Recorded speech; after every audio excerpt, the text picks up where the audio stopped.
اگر اس بڑے فرق کے باوجود اس کے کاموں پر ہم تنقید کریں اور ان کی حکمت کے متعلق کوئی رائے قائم کریں تو کیا یہ تنقید اس تنقید سے کروڑ درجہ زیادہ جاہلانہ نہ ہوگی جو ایک گنوار اپنی جھونپڑی میں بیٹھ کر سلطنت کے معاملات پر کرتا ہے؟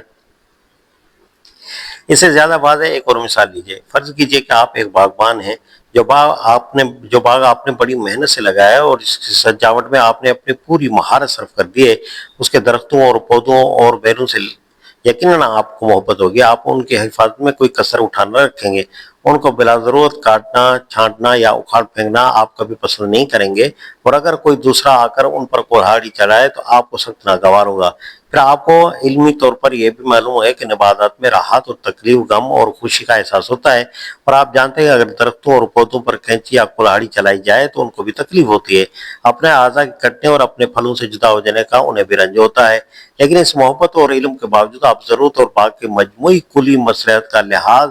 کر کے اپنے باغ میں تراش خراش کرتے ہیں، پتیوں اور شاخوں کو چھانٹتے ہیں، پودوں کو تراش کر کلمیں بناتے ہیں، سبزے کو کاٹ کر برابر کرتے ہیں، کچے اور پکے پھل ضرورت کے مطابق اتار لیتے ہیں، کھلے اور بن کھلے پھول توڑ لیتے ہیں، غیر ضروری پودوں کو کاٹتے ہیں، سوکھے ہوئے درختوں کو کاٹ پھینکتے ہیں۔ اگر درختوں اور پودوں اور بیل بوٹوں کے نقطۂ نظر سے دیکھا جائے تو یہ سب کچھ سراسر ظلم ہے۔ اگر ان میں سے زبان ہوتی تو وہ یہ کہتے کہ یہ باغبان کیسا بے درد اور ظالم ہے کہ ہمارے اعضاء کو کاٹتا ہے، ہمارے بچوں کو ہم سے چھین لیتا ہے، چھوٹے چھوٹے پودوں کو جنہوں نے ابھی زندگی کی باہر بھی نہیں دیکھی تھی اکھاڑ پھینکتا ہے، ننھی ننھی کلیوں کو توڑ جا رہا ہے، بوڑھوں کو دیکھتا ہے، نہ بچوں اور جوانوں کو بس کاٹنے سے کام ہے، اور کبھی تو ایک ظالم ایک مشین لے کر اس طرح چلاتا ہے کہ ہماری برادری کے ہزاروں افراد کا ایک ساتھ صفایا کر ڈالتا ہے۔ کیا ایسا شخص شفیق و مہربان ہو سکتا ہے؟ کیا اس کے دل میں محبت اور رحمت کے پاکیزہ جذبات ہو سکتے ہیں؟ ہم تو اس کاٹ چھانٹ اور کھاڑ پھاڑ میں کوئی فائدہ بھی نہیں دیکھتے، ہمیں تو یہ ایک اندھا بےحس سنگ دل وجود معلوم ہوتا ہے جو بغیر کسی علم و حکمت اور مقصد کے کبھی ہمیں پانی دیتا ہے اور کبھی ہم پر کینچی چلاتا ہے، کبھی ہمیں کھاد مہیا کرتا ہے اور کبھی ہمیں کلہاڑی سے کاٹ پھینکتا ہے، کبھی دوسروں سے ہماری حفاظت کرتا ہے اور کبھی ہمیں خود اپنے ہاتھوں کاٹ ڈالتا ہے، کبھی بیماری میں ہمارا علاج کرتا ہے اور کبھی خود ایک مشین لے کر ہمارے قتل عام کر دیتا ہے۔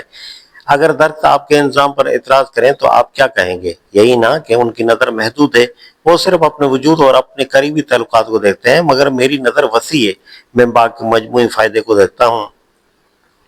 وہ صرف اپنے پھل پھول پتیوں اور شاخوں سے دلچسپی رکھتے ہیں، بہت بڑھے تو آس پاس کے پودوں اور درختوں سے محبت اور ہمدردی کی تعلق پیدا کر لیے، مگر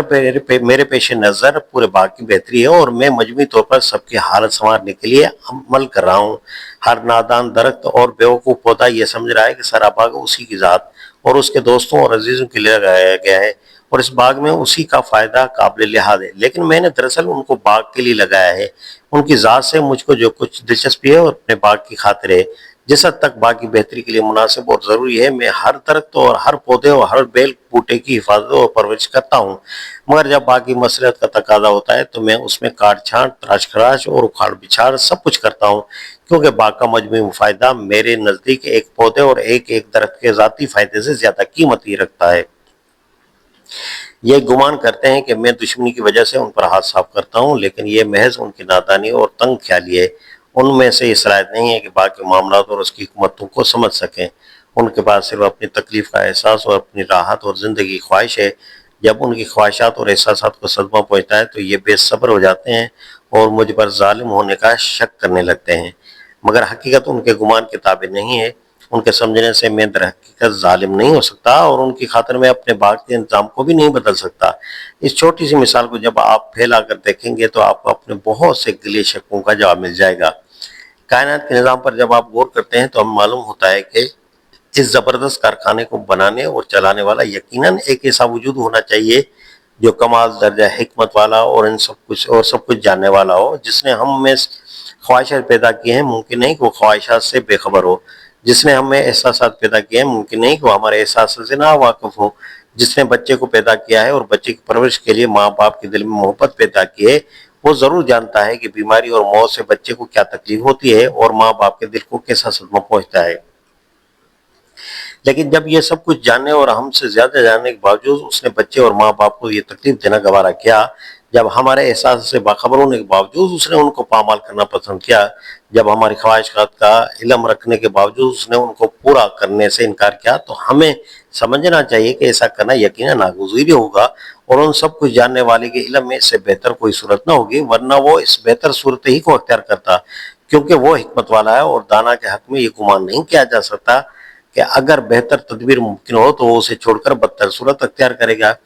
اس میں شک نہیں کہ اس کی حکمتیں ہماری سمجھ میں نہیں آتی اور نہیں آ سکتی، اس لیے کہ ہماری نظر پورے عالمی نظام پر نہیں ہے، اور ہم نہیں جان سکتے کائنات کے نظام کے فائدے کیا ہیں اور ان کے لیے کس وقت کون سی تدبیر ضروری ہے۔ لیکن اگر ہم اللہ تعالیٰ کی حکمت و دانائی اور اس کے مکمل علم پر صحیح یقین رکھتے ہوں تو ہر آفت کے آنے پر ہم سمجھ لیں گے کہ اللہ تعالیٰ کی حکمت کا یہی تقاضا ہوگا اور اس کے علم میں ایسا ہی مناسب ہوگا، اور ہمارے لیے سوائے اللہ کی رضا کے سامنے سر جھکا دینے کے اور کوئی چارہ نہیں۔ پھر ایک دوسری بات جو غور و فکر سے ہم معلوم ہوتی ہے وہ یہ ہے کہ جو ہستی کائنات کے اس نظام کو چلا رہی ہے اس کے پیش نظر مجموعی بھلائی ہے، اس کے کاموں میں جو باتیں ہمیں شر اور فساد نظر آتی ہیں وہ دراصل اضافی برائیاں ہیں، یعنی افراد و اشخاص کے لحاظ سے ان کو برائیاں کہا جا سکتا ہے، مگر حقیقت میں وہ سب مجموعی بھلائی کی ہی کے لیے ہیں، اور ان کا ہونا دراصل مجموعی بھلائی کے حصول کا ایک ناگزیر ذریعہ ہے۔ اگر یہ برائیاں ضروری نہ ہوتی ہیں اور ان کے بغیر بڑی بھلائی کا حصول ممکن ہوتا تو حکمت والا خدا ان کو اختیار نہ کرتا اور کوئی دوسرا نظام بناتا۔ خود ہم اپنی کمزوریوں کے باوجود جب گہری نظر سے دیکھتے ہیں تو ہماری عقل فیصلہ کر دیتی ہے کہ اس کائنات کے لیے اس سے بہتر نظام ممکن نہیں ہے۔ کوئی دوسرا نظام ایسا نہیں بنایا جا سکتا جو ان جزوی برائیوں سے بالکل خالی ہو، بلکہ اگر یہ برائیاں واقع نہ ہوں تو حقیقت میں ان کا نہ ہونا ایک بڑی برائی ہوگا، کیونکہ وہ ایک چھوٹی بھلائی کی خاطر بہت سی بڑی بھلائیوں کے حصول کو روک دے گا۔ مثال کے طور پر موت ہی کو لے لیجئے، جس پر انسان سب سے زیادہ واویلا کرتا ہے۔ ایک شخص کی موت کتنے ہی لوگوں کے لیے زندگی کا راستہ صاف کرتی ہے۔ اگر ایک شخص کو ہمیشہ کی زندگی کا پروانہ دے دیا جائے تو اس کے معنی یہ ہے کہ بہت سے لوگوں پر زندگی کا دروازہ بند کر دیا گیا۔ اس کی دائمی زندگی اگر بھلائی ہے تو صرف اس کی ذات کے لیے ہے، لیکن مجموعی بھلائی کے لیے وہ برائی ہوگی۔ اس کے برعکس اس خاص شخص کی موت صرف اس کے لیے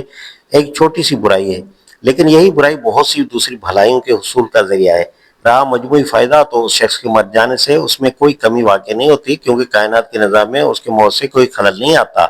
اسی مثال پر قیاس کر کے آپ سمجھ سکتے ہیں کہ اشخاص پر جتنے مصائب نازل ہوتے ہیں وہ سب ایک اعتبار سے برائی ہیں اور دوسرے اعتبار سے بھلائی کا ذریعہ، اور مجموعی بھلائی کے لیے ان کا ہونا ضروری ہے۔ بسا اوقات ہم خود غور کر کے ان کے بھلائی ہونے کی وجہ کو سمجھ لیتے ہیں، اور کبھی ایسا ہوتا ہے کہ تجربے سے ہم پر ثابت ہو جاتا ہے کہ جس چیز کو ہم نے برائی سمجھا تھا وہ حقیقت میں بھلائی کا سبب تھی۔ لیکن اگر کبھی کسی برائی کی بھلائی والی وجہ ہماری سمجھ میں نہ آئے تب بھی ہمیں مجموعی طور پر اس حقیقت پہ ایمان رکھنا چاہیے کہ اللہ تعالیٰ جو کچھ کرتا ہے بہتر کرتا ہے، اور ہماری خیریت اسی میں ہے کہ اس کے فیصلے کے آگے سر جھکا دیں، خواہ اس کے کام کی وجہ ہماری سمجھ میں آئے یا نہ آئے۔